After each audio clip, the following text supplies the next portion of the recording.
Okay, and hello everybody, and welcome to the Aftermath. We are going to be breaking down the entire minor league season, as well as the spectacular events of this final day with some real nail-biting matches. I'm joined by my co-host, Jason I still can't do that name. It's quick sauce, Jason. Quick sauce. Okay. I also have joining me tonight from the Paradox themselves, Loloka. Hello everyone, how you doing? And a minor invasion from the other team with Hoodie Mafia. What's up, guys? And Keelon Darklight. Howdy, guys. So, first, the big thing. Exodus have taken the minor league. We kind of knew they had it from about halfway through the day, but they have secured it with a, quite an interesting victory over Nasty Boys in a replay of that EVE NT Cup final.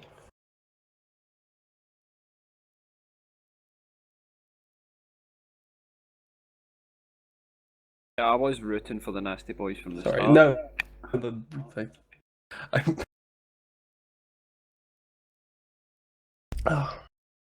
No, we've had that. We've also had the final league table of happened. We know who's going to be promoted. We're going to be seeing Exodunks, of course, going up to the major leagues next season. They were going to be joined by Offline, Sudnot, who had quite a rough day actually, and finally Nasty Boys, of course, losing to Exodunks today, but still managing to get through.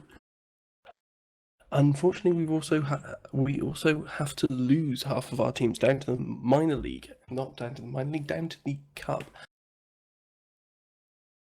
With Yeah, Marga Templis. Sorry, go ahead. Sorry about that. Although they go down to the cup, they will still get that chance to come back in when we run that cup. But it's a much more brutal format. They have one chance to be knocked out, or one defeat they can have, really. Yeah, single elimination to try and get back in. It's going to be brutal. It's absolutely brutal.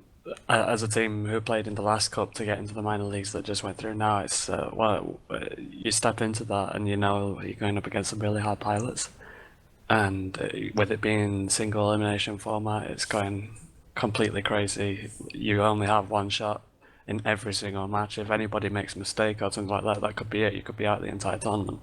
It's really high pressure. There's a lot of good teams in there. We had a lot of Alliance tournament teams in there that didn't actually make it through into the minor league this time around. So we've speaking from a Paradox perspective, we've got them to look forward to in when the next cup comes around. So yeah, it's going to be absolutely crazy to see what kind of cup we get, especially after the level of competition that came through last time. We saw an incredibly strong minor league this time around. The 4 teams that are going up that we now know who they are in. Correct me if I'm wrong on any of these, but it's Exodunks. I keep wanting to call them Exoducks. It's the Ducks has taken over my life. Exodunks, Offline, Sudden Otters, and Nasty Boys. I believe they're the 4 that are going through. So those are joining the top 4 teams in the Major League, and we're going to find out who those are next week. So make sure you tune in for that. It's insane, and the level of competition is so high, and it's all down to piloting. It's crazy how this is set up. Oh yes, we've seen so often actually. It really is going to be down to that piloting, and I think Lysis was going off on one about it earlier. We've seen teams that on paper should have hard counters and should have brilliant teams struggle to actually execute them, and it's just showing how good the teams that are doing really well here are. Yeah, because I think even the very first match tonight, it took a good five and nearly 6 minutes for the first kill to happen.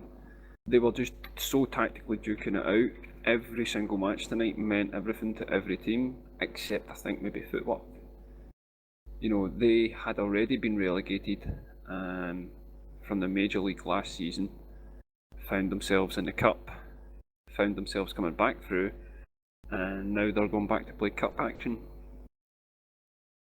And they're going to I think they're going to struggle in the Cup next year because Well, the other 7 teams in the minor league this season, of course, came up through that cup, and we've seen just how good they are compared to the teams that were in the major league before. Yeah, because I mean, I have to be honest, Excel Dunk's performance, they have performed like a major league team. They are capable of performing in the major league, but like you said, there are so many good teams in that major league right now, and the minor league teams that have went up haven't really had a strong time themselves. So the major league really is a strong league, but we've got 4 new teams going into it. Nasty Boys are the cup winners. The Exodunks are the league winners. So it's quite good to see both those teams make it up. Indeed. Though we have to question, Sudden Otters have really fallen off towards the end of this season. Whether or not they're going to do as well in the majors as they started off doing in the minors. And I was going to say, we have look here from Power Ducks, who handed a victory to Sudden Otters and became breaking perhaps that winning streak that they were trying to carry through. Yeah, it was a fun match actually as well, because I believe we were red team up against them, and there is an ongoing debate between all of the teams whether or not red team or blue team is stronger in this format in terms of the picks, and blue team being in their position, they get the first pick over the Logic Cruiser, but then red team gets a bit of balance back with the Battleship pick later on, and they get the first frigate pick. But it still comes around. For that match, I believe we had a Geddon, and we managed to burn the Geddon right in front of the entire team and just push it straight into and force back Otters, and we could not believe how it was going. The only ship we lost in that one was the Shield Slasher, and we were in an armor comp based on how the picks and bans went down. So it's crazy that they did have that time of loan, because they are such an incredible team. I don't know for the viewers that are familiar with Hydra or Vidra, I should say. The Alliance tournament team, a lot of players are from there. They're very similar places. They're all very skilled pilots. So whenever you do pick up a win against them, it's huge, and every game's huge like that. You know you're going up against somebody. I mean, Footwork, that we now know they finished 8th out of 8 in the minor league, and they finished in the last 16 in the AT. I keep throwing that fact at people because I can't believe it myself yet. Indeed, it's actually been quite a hard format to adapt to for a couple of the high-ranking AT teams. In fact, we saw in the Cup Burnt Out, which is a team of players from Pandemic Legion, dropped out even in the first round, and they made it all the way to the finals of the last Alliance tournament and were pipped at the post. We have, however, been working very hard behind the scenes, and we actually are going to be able to go to replays of various things from the season, from the play today, and the best thing about replays is it means that we can see this happen as many times as as we like, really, if we have the replay knocking around. Why do I have a bad feeling? Because you know me.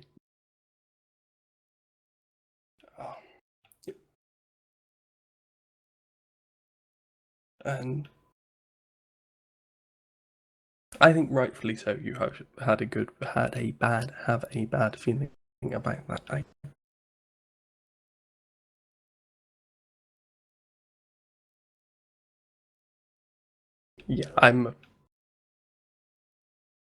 Indeed, this is a replay from one of the early Power Ducks matches. In fact, I think it may have been your first Power Ducks match.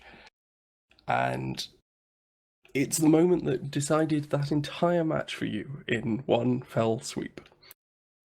Yeah, so a certain micro-urgent drive, which, despite absolutely no factual evidence to prove or disprove this, I am claiming as the furthest jump out of the arena, and thus being a record. And that is the record that we will take with us out of this competition into the cup next time. Andor is a fantastic guy, very good pilot, 90% of the time. But in fact, the most famous jump in Event Championship history, I believe. I do believe you're right there. That Hyperion start of the match really, really. Yeah, as soon as the Big Hyperion blow, is out, because I think most people called you guys to win that match because of the Hyperion pick. And Yeah, then it was that also... happened. Go ahead, Keelan. the Hyperion does have that sensor booster, so it's very hard for the Scorpion to jam it. And even if you do jam it, it's probably going to eat up most of your jams doing so. But as soon as it went down, all of a sudden they can just focus all the jams on the Ferox, which they've done, and your team has 0 DPS output. Yeah, absolutely. And something that we saw today, in particular, we saw a lot more jams being picked in teams. But back then, back in the first weekend, which this was the very first weekend of this championship series that we did. There wasn't many jam picks at all. It was a very rare thing. And then the Scorpion got picked in, and everyone was sort of underestimating it as well. And then obviously, we didn't help ourselves in this fight, and we believe we had a good chance of doing it. And the league could be very different now. I mean, Nasty Boys, they went up, and we finished 7th, but at the same time, it's not making these individual mistakes that makes these tournaments so demanding, even on the best pilots.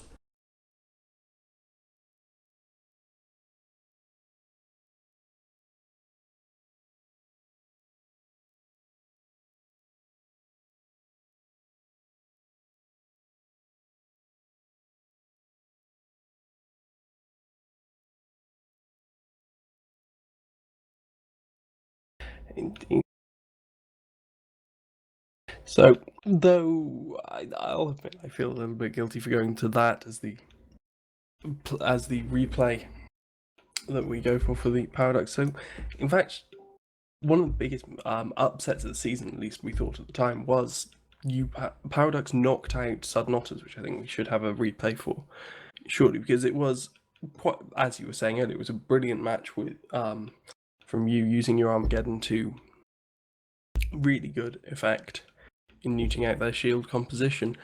And at that point, it was completely unexpected because we'd seen Sudden Otters take wins against some very good teams so far and appear very dominant at the top of the table. Yeah, I think last week was a shock week for Sudden Otters to kind of 2 defeats in a row, and even again tonight, another shock result, if you will. I really do think they will be the team to struggle. Of the 4 teams going up, they will struggle the most in the Major League, whoever they're up against.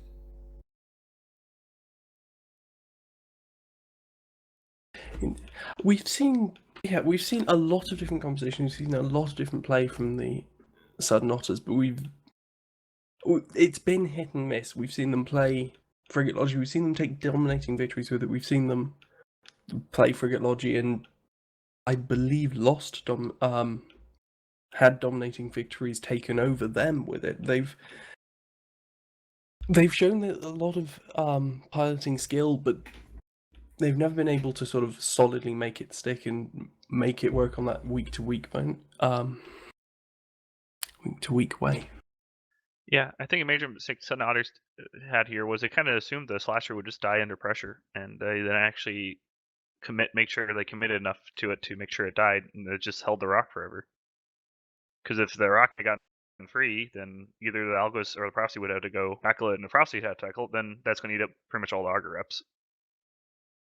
And that's not going to leave anything to rep anything else. Am I right in thinking this was still second week, or was this into the third day? This was the 3rd weekend, and if I remember right, this Prophecy has a really clutch moment later on. It gets really tight for that Prophecy. It's insane how that fight went down. Really, now we didn't expect to have a chance in this, and I should point out as well. It says that Sudden Otters were red and we were blue on the replay, but it was not. It was definitely the other way around. Kasich did really well not to die right off the bat as well, and he managed to live just long enough to get a tackle and stuff. And it was just this slow breakdown of trying to like gradually break through their team, get rid of the Osprey. I think that was mostly our play from the start. We just wanted to get on top of it and try and break it. It was really tough. one thing that was really quite criticised while it was happening was the choice of neuting targets and putting the newts onto things like the Osprey and the Hurricane, where people were potentially arguing for them going straight on the rock. But I think the newts there spoke very much to knowing the fittings, knowing the meta. That Hurricane has no cap injector. As soon as it's neuted out, that's dead for the rest of it. The Rogue, on the other hand, of course, boosts back up. And yeah. Yeah, well, if you're an armor team, you don't want the. If you're an armor team, you're slower. That's the thing that you know before you go into any match. Typically speaking, anyway. In this one, the Hurricane would have been able to kite off pretty well, even without the Osprey alive. It would have been able to burn off quite a bit. But if you nuke that Hurricane and you nuke that Rogue early on, you start to reduce the damage that the Rogue can do, because it starts to have to rely on its cap booster to be able to apply any DPS at all, and then the Hurricane itself won't have the cap to micro warp drive around the arena. Makes it very difficult for it to maneuver away from the Geddon that's coming towards it, or Wuthering Prophecy, or from our tackle. It really sort of freezes them in place a little bit. You're not so much using the cap to try and break them quicker, you're just using it to hold them in place. And then eventually later on, you can just throw your newts onto that Rogue, and it'll completely get rid of its DPS. You have to be very, very skilled to apply the cap booster and then apply the damage and keep it consistent so that the damage doesn't stop applying. And even done perfectly, it'll still every now and then be quite difficult. Like to actually break it fully down, it'll still be difficult. But the Rogue itself just not able to do enough DPS through those newts to break the prophecy, which is what we'll start to see here on this replay. I was going to say, this prophecy gets incredibly close to death, and am I right in thinking that this was the prophecy we saw with its damage control burnt out after the match? Yeah, the only thing that would break on this prophecy was its own damage control. It was placed next to the Ansil rep that comes standard with the prophecy, and it was overheating its own rep to the point where it did actually burn out its DCU just trying to survive here.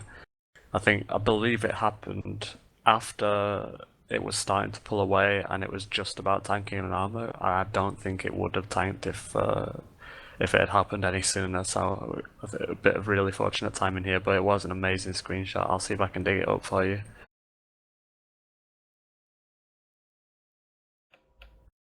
It would be absolutely brilliant to see, because it shows really how much some of these teams are trying. On the other hand, I also remember a moment where hearing from Exodunks after a match that their prophecy held as soon as it remembered to turn its links on. So I believe that was Exodunks. Actually, say the next replay I lined up as something as big matches from the season. Sorry, go ahead. The reason why you don't want to have the links on continued pulse is you have 30 seconds after you burst your link, because it takes a minute for it to cycle, and then you have 30 seconds which you can try to reposition or have your guys reposition to get in range for links. So you don't actually want to continue boost. You want to make sure everybody's in range before you hit that boost button again. Also, an interesting little fact file for you guys that you won't have noticed, but during the very first fight that we had today, the Paradox versus Offline match, I believe it was offline at that point, we burnt out our links just due to the heat management and stuff like that. The only thing that burned out on our Ferox were the links. It's very difficult to do. Impressive work indeed, I'll say. And yeah, we have actually next is another one of the big matches, and unfortunately another instance of Sudden Otters having a loss handed to them. This was Exodunks beating Sudden Otters, which was a top of the table clash at the time, and this is Exodunks' victory that took them into the first place that they held since and through to the end of the season.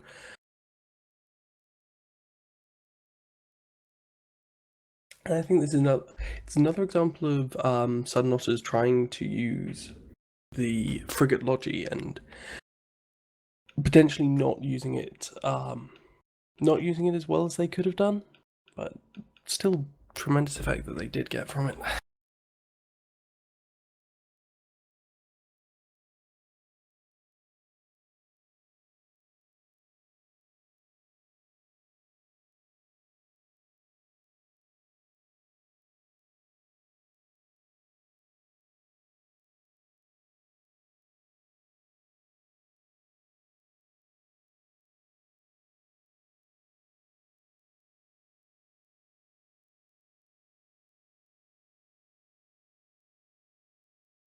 I think this match just showed Exodunk's dominance of the minor league. This firmly established them as top dog, and you know that there's no one going to beat them after this. Indeed. Admittedly, towards this point in the season, we'd still been thinking of Sudden Otters as the team that was going to be going ahead and pushing through. Exodunks were perhaps a bit of a sleeper in everyone's mind until, well, this was, I believe, the first loss that got handed to Sudden Otters, and certainly them throwing Exodunks to the top of the board with what I believe goes on to be a dominating victory for them. Really did throw them into the limelight with this victory.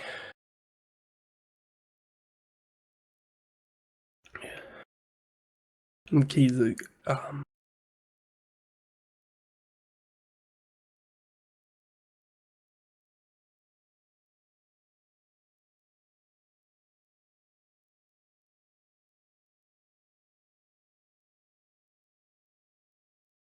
yes, perhaps what we've seen here was the Naga's not a match, not a ship we've seen in too many matches throughout the season. It got pinned down eventually by the Cyclone, and its ability to kite and deal damage is all well and good, but as soon as it gets tackled, it dies. It doesn't bring the links that we've seen be so crucial throughout the season. And I think it points to Sudden Otters being just slightly off the edge of the meta, and well, it's hard to argue that Exodunks haven't been with it. However, their Raven pick today perhaps tells a different story.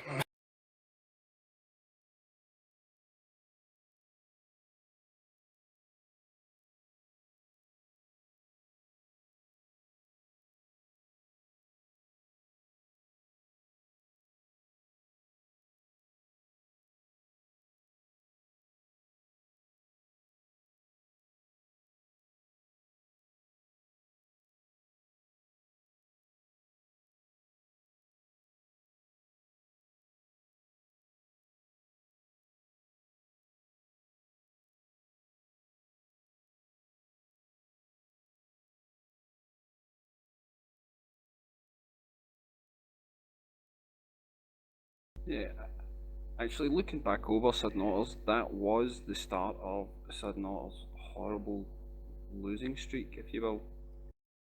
As if the defeat to Exodunks kind of almost rocked their confidence for the rest of their matches.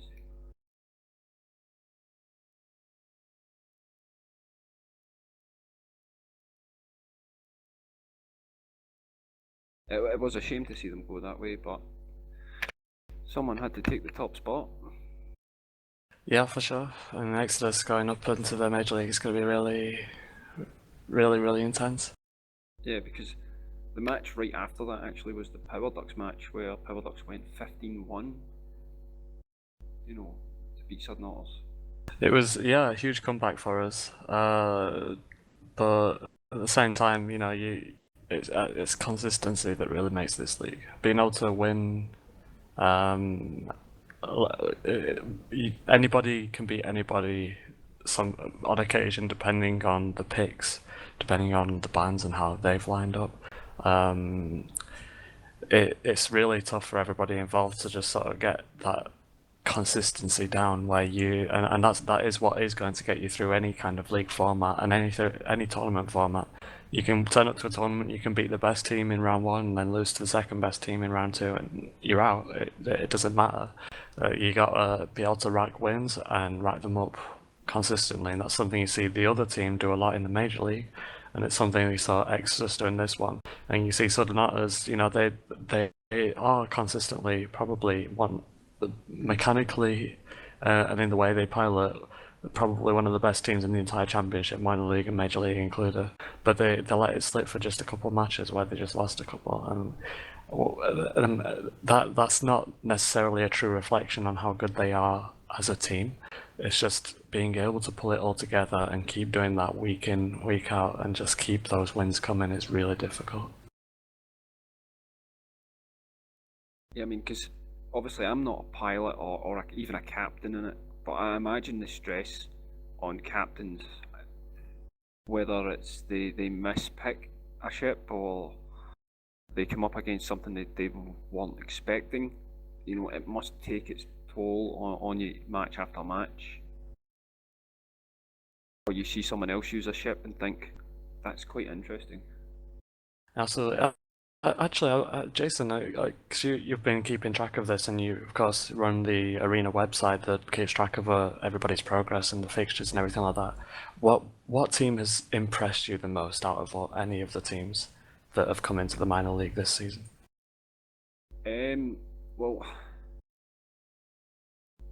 I have to be honest. It has to be Exodunks, purely because they've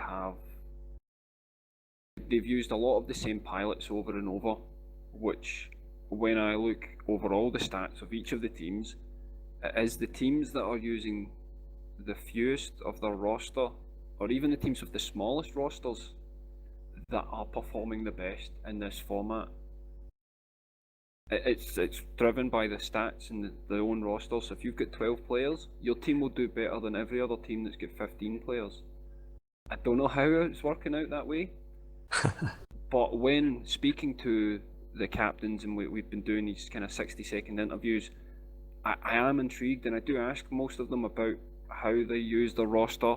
Why are even the guys on it if they've played 0 matches? But these other players are vital to the practicing that these teams have to put in, because they almost have to theory craft against themselves. So I know you guys do have matches against each other and practice scrims, but I think most of the scrims and practices is internal.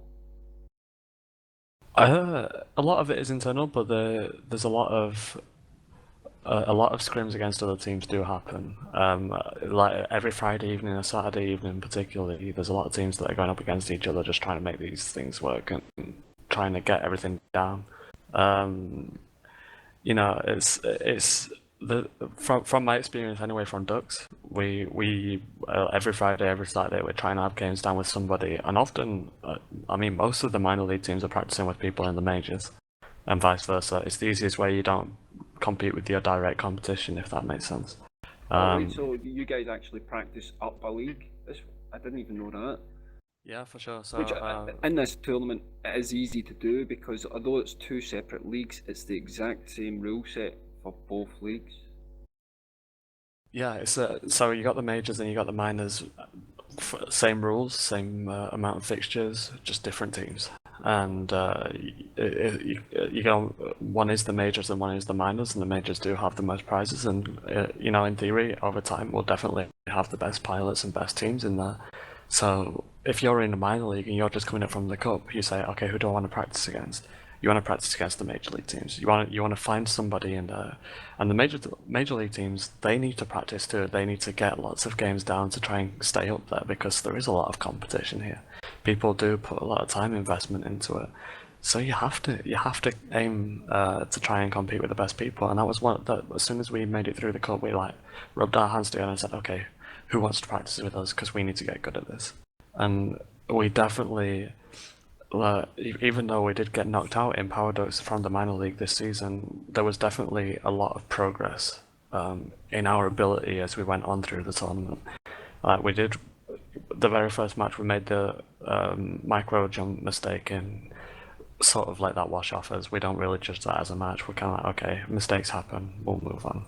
And there was a couple more of those losses which we can pin down to individual errors or maybe banning errors. You'll see, you saw today actually in the last match, we accidentally banned the Prophecy even though we were up against a Shield team because just the captain misclicked, and these things can happen, you know. But the one thing that really definitely I saw it within my own team, and I've seen in other teams as well, is that the more you practice with these bigger teams, you just see them start to improve more towards the end, and you might see other teams drop off towards the end who aren't doing that as much. That's one of the ways that people get it's that mid-tournament improvement and adjust into the new meta and all that goes on that really decides like who's going to win and who's not. Yeah, speaking of new metas, I mean, we definitely saw a trend with the Griffin picks tonight. We created a monster. Oh yes. If we do not see Griffins next week, I will be surprised. Yeah, and ladies and gentlemen, we do tend to be polite on this show, but under the circumstances, I'm just going to say, fuck that Griffin. Like, seriously, I'm so sick of it. Don't want any more of that Griffin. I've been up against it in practice, and I've been jammed. I must have dedicated over the past 8 weeks about 7 or 8 hours of my life just to sitting in an arena watching everybody else have fun while I sit there jammed, wishing I could rep my own team. So I hate that bloody I Griffin. mean, do you find that was always Logi that would be the primary target for jams, or was it just, spread it out and jam something? It depends on what's needed. A lot of time, if your battleship gets screened, you'll want the Griffin to jam out the screener so your battleship can continue to do his business. But otherwise, you either want to jam something that's usable, jammable. Generally not battleships with sensor boosters, so it tends to either be Logi or the battlecruiser. For So sure. there are And how I understand jamming drones were allowed. Were they common? They weren't allowed in this season, actually. They were the only E-War drones that we didn't allow, mainly because I believe Bay and a couple of the others that were working inside looked at some of the other tournaments where you saw someone get perma-jammed by those EC300s and Yeah, kind decided of that boring wasn't a for team them. as well. Yeah. we wouldn't see these great plays by like frigates holding down battleships if the battleship could just put out a flight of EC300s and have a fairly good chance of jamming out a frigate. Yeah. Yeah, let's not do that. Honestly, I would be So- very content if we just removed the Blackbird, Griffin, and Scorpion. I would be. Let's start, Keelan. You and I right now will start a petition, and Start if we a get hashtag. enough signatures, we'll take it to Bay, and we'll literally just camp outside his door and wait until the ECM gets there. We need to get rid of this ECM. It's a menace. Yeah. Well, my problem with TCM is it doesn't. If it's successful, it just doesn't give people a lot to watch because then all of a sudden the other side is jammed out all the time, and yeah, this is really annoying. When it works, it's great. When it doesn't work, it sucks. It always works in practice, doesn't work in the actual show, unless it's against you. I believe it's the rule. No, it's Sorry, go been painful to watch the matches where the ACM has worked, but it's Like in the Nasty Boy Ranch, the Raven would have died if the Griffin had jammed the APOC at least once. And it's for battleships, the jam is longer than 20 seconds because then you have to relock even if they fail a jam. So you're going to be spending like 5 seconds at least, probably more, on relocking your stuff.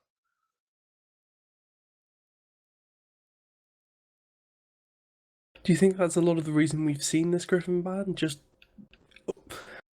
perhaps Well- not actually to lock down teams, but just to run interference because of the damage it can cause when it does sometimes get those jams off?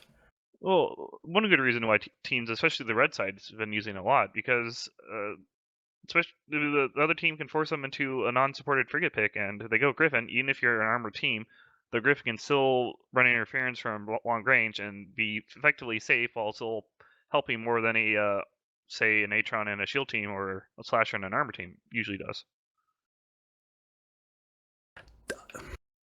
I was gonna say that's the bit that hadn't fully clicked in my head. The fact that you can just range tank these Griffins so well. But it went so wrong today when Templars tried to do that because, well, they failed to, and they brought that Griffin in at close range. The Griffin is very vulnerable to being nuked. It doesn't have a lot of tank. It just has a little bit of buffer, and that's it. If anything serious gets on top of it, it dies. Yeah, like. And you have to have a plan I- for dealing with the Griffin. You can't just let the other team have a Griffin and say, "Oh, we'll just pick everything else we usually do." You have to have something that will at least harass it, if not kill it. Is that the other team with capital letters or without? I fell for our own trap again. It happens a lot.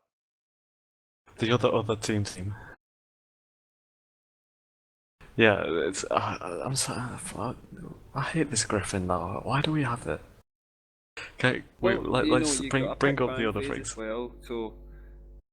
Okay, every pick ban phase is literally going to be. I'm making this prediction now. I'll put a whole 5 ISK on it, being Griffin, Blackbird, and Scorpion as the 3 bans or just 3 bans that occur from both teams at some point. Oh yeah, I think they're going to be heavily banned next week. Well, if today is anything to go by, for sure, because I mean the amount of jams that got picked in today's comps is quite ridiculous, really. Even in matches where I don't think they had too much of an effect. Case in point, the match that we had against Offline, we were up against a Griffin. We had a Megathron, and we were applying out was it a Mega that we had? We had something. Okay, we had something. No, it was the Hyperion. Sorry, the Hyperion in that match. Or the Mega one was next match. We had a Shield Kite team, and we were up against a typical Armor Abaddon team, and the Abaddon was applying out to the Scythe really well, but the Griffin wasn't really having much of an impact in it. But I mean, for that frigate pick, the amount of like potential to ruin the other team you get just from that one pick, and you can still build yourself a logi around it. You can still, you see info links getting picked a lot. So for your armor, that's the the Harbinger, and then for your shield, that's the Hurricane. The info links coming into there to boost the jams. You'll often see those battle cruisers being picked whenever there's a Scorpion or Griffin on, and it's just for the info links. It really boosts it. It's insane how powerful that little frigate pick is. But then you also see things come out of the hat like Frigate Logi as well, and choosing to build DPS with the rest of your team. There's lots of different ways you can approach it, but these adaptations seem to be coming in from blue team being able to ban 2 Logi, and if red team then bans a Logi to try and stop blue from taking one, then they can get picked completely off of Logi. It's something that blue team can sort of manipulate. So you see a lot of these frigate picks coming out now to try and counter that. No, it is interesting. I wonder if when it's all done, we will be able to pick out the best synergies or the best partnerships between ships that teams have picked, because there must be quite a few. Well, I will do my best, as it's probably going to be me, if anyone, who's going to be doing it. Our resident stats blog expert. I try.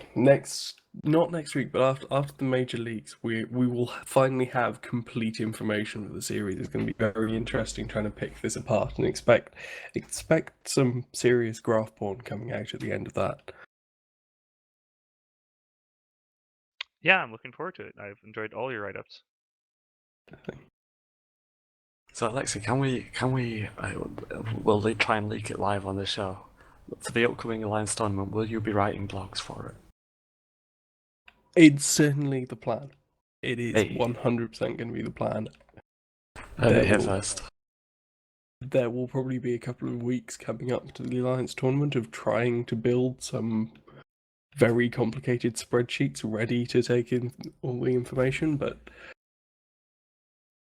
yeah, we're going to try it. It's going to be a bit more difficult because we will have so much less information compared to what we have in this format, of course. End of the day, we will have complete information. In the Major League, every pick, every module, probably not every round that gets fired, but you can make a decent estimate. Whereas, Alliance tournament is scary. Yeah, so the AT, the thing that makes it more difficult for you as well as the stats guy is you only know how the losers were fit.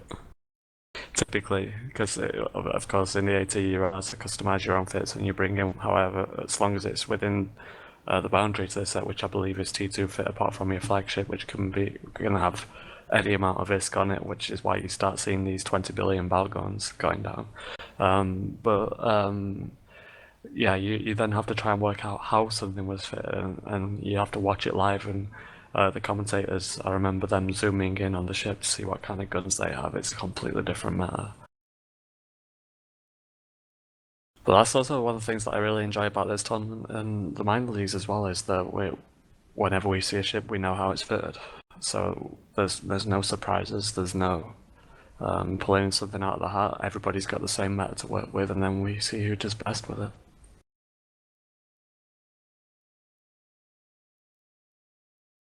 On the other hand, it's probably the closest we get to a fair fight in EVE.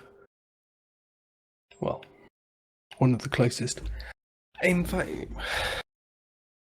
this format is far from over, however. We've still got the Major League finals coming up next weekend.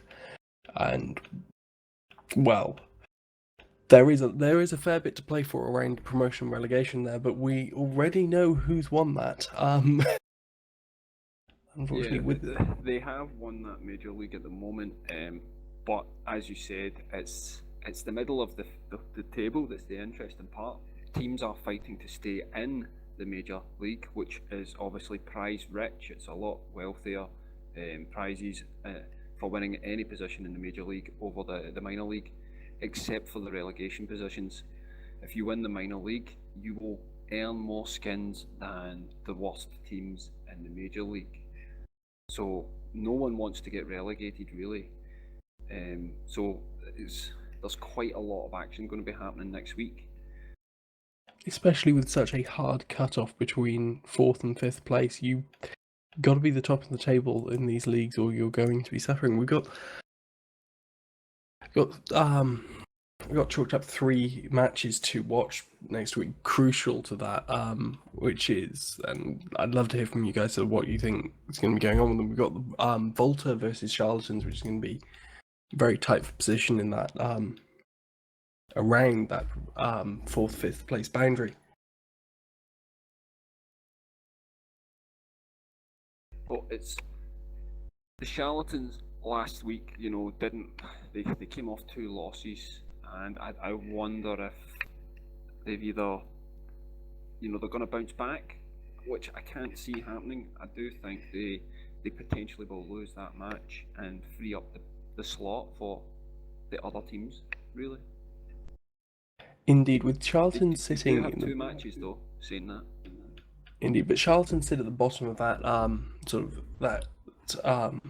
space where they're going to stay in. They've only got 9 points, whereas Team Johnny just behind them with 8. So they are going to need every win they can get to stay up. But I really hope they can bounce back from last week, because unfortunately a lot of their problems were caused by not having their proper captain around, not having a stable connection through the draft phase, unfortunately. Yes, led that to was one of those matches.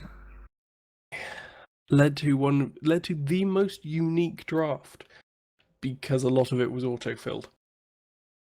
Yeah, I Which think is a there was shame only to see. one ship they managed to successfully pick, and the rest was an auto draft. And they still played on. They went ahead and played the match. It's quite an interesting example, actually, of how much the draft does matter, seeing quite how much they got picked apart. I believe, Loki, you were commentating on that match. Oh, you're asking for memories now. Oof. Oof.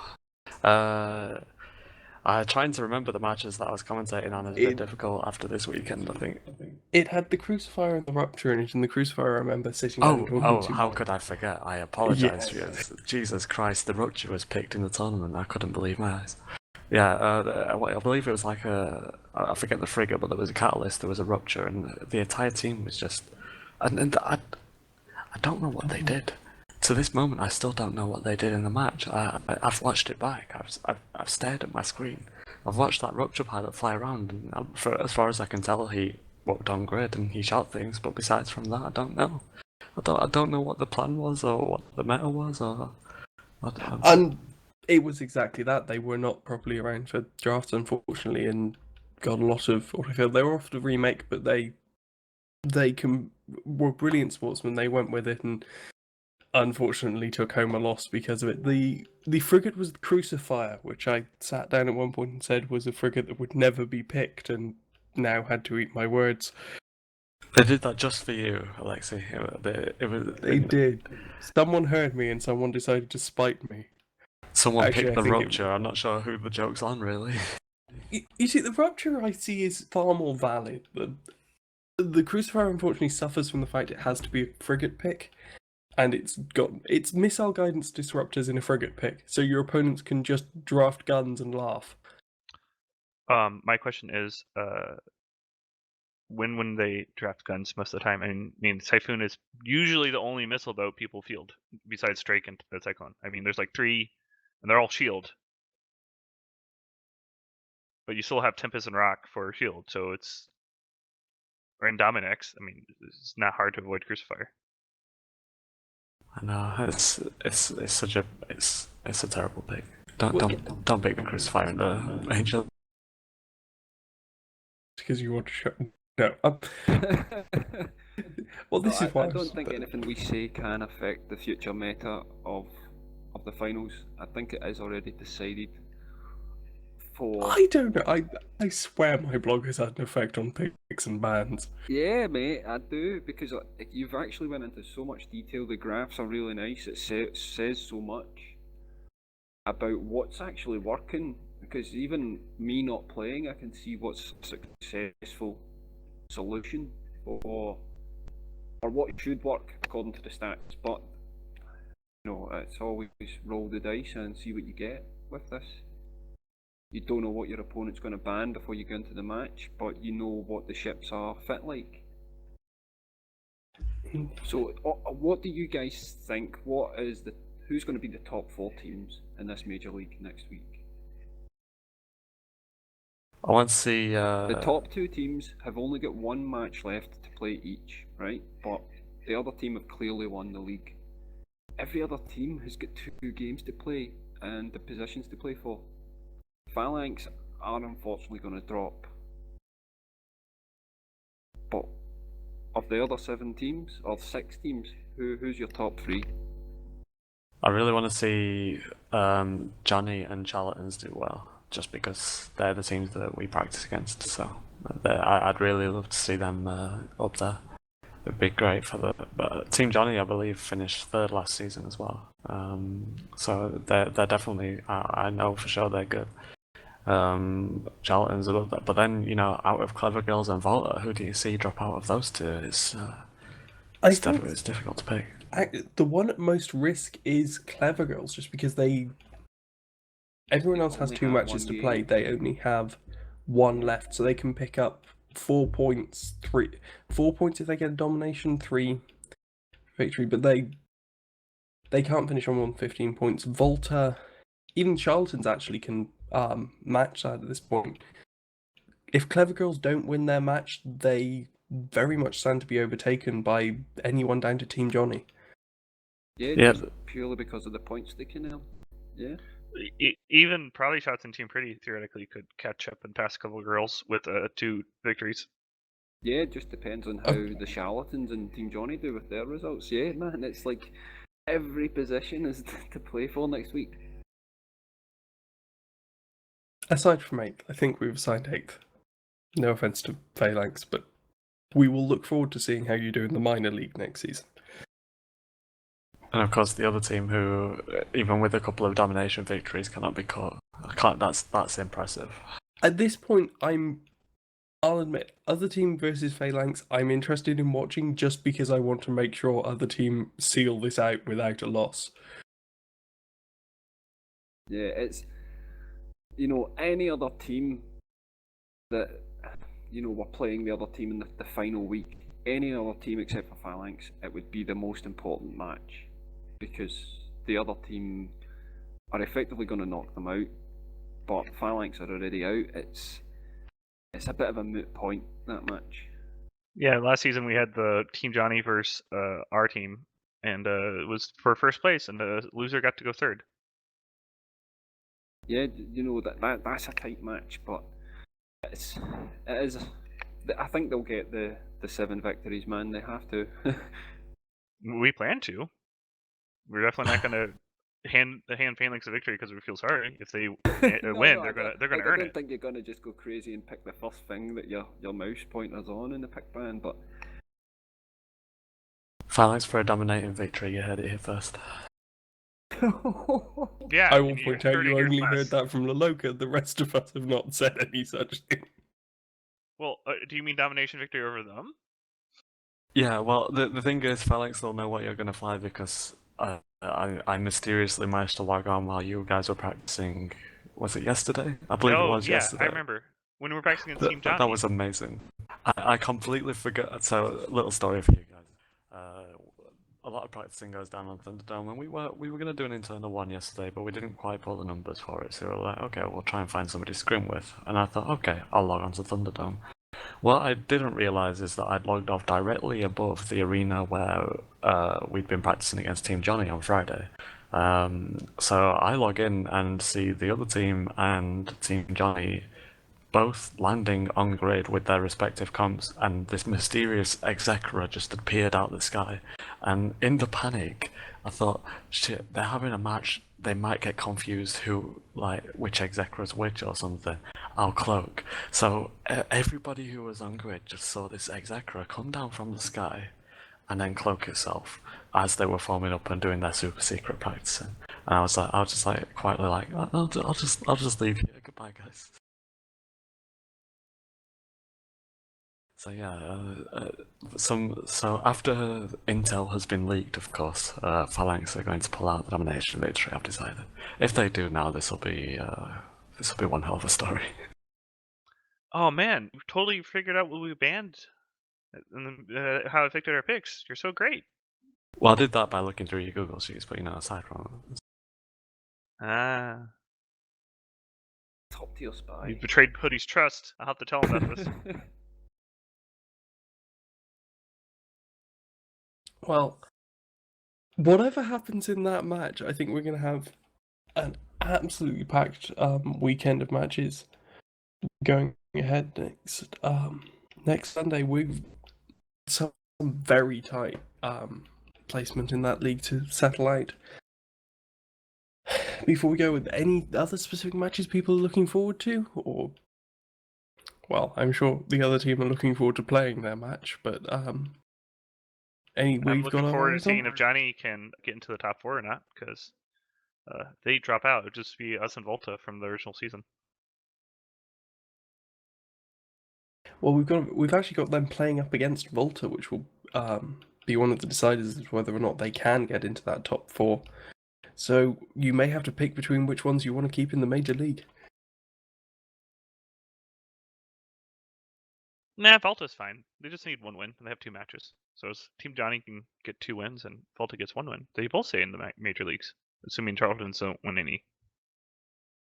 Well, that means Volta will need to beat the Charltons because Team Johnny are playing Volta as well for one of their matches. It's so tight, man. You've got to pick 2. It's going anyway, man. I can't pick it. I can't call. There's 6 teams. There's only 3 more positions. Half of these guys are going down to the minor leagues. It's all to play for, man. I kind of hope that Phalanx wins 1 of the matches, though, because it would be really sucky if you got completely wiped out of the major league without ever winning a match. I mean, I'm hoping they don't win against us because that would be really sucky for us. But I do hope they win their other matches. That would be the weirdest track record. They beat every single team except the bottom of the table team. We did that last season too, though. We lost against what do they call it? I guess it was Reputation Cartel, though they were Tusker Co at the beginning. And we lost against them, and I think they only had with us 2 wins in their belts that season. It would be very difficult choice because there are other matches against Team Johnny who you want to see staying in, so they're going to have to try and pick up a victory as well. Well, never mind. They're screwed. Screw them. Okay, and on that note, I think we are going to call it for the night. I'm going to tell everyone, tune in next week because it's going to be some brilliant matches, and we have really no idea who's going to be able to keep their places in that major league. A huge thanks to my guests and my co-host tonight. You have made this happen, and an even bigger thanks to Equalizer, who genuinely has made this happen. Yeah, And thanks that very note- much. Equally, that's next week. The show starts. The stream will start just before 7 p.m. Eve time, so there's no confusion.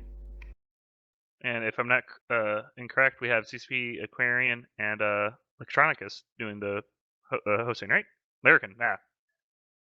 Larrikin's going to be commentating, and Antiquarian is going to be co-hosting again, along with our own glorious Apophany and his kitchen sink.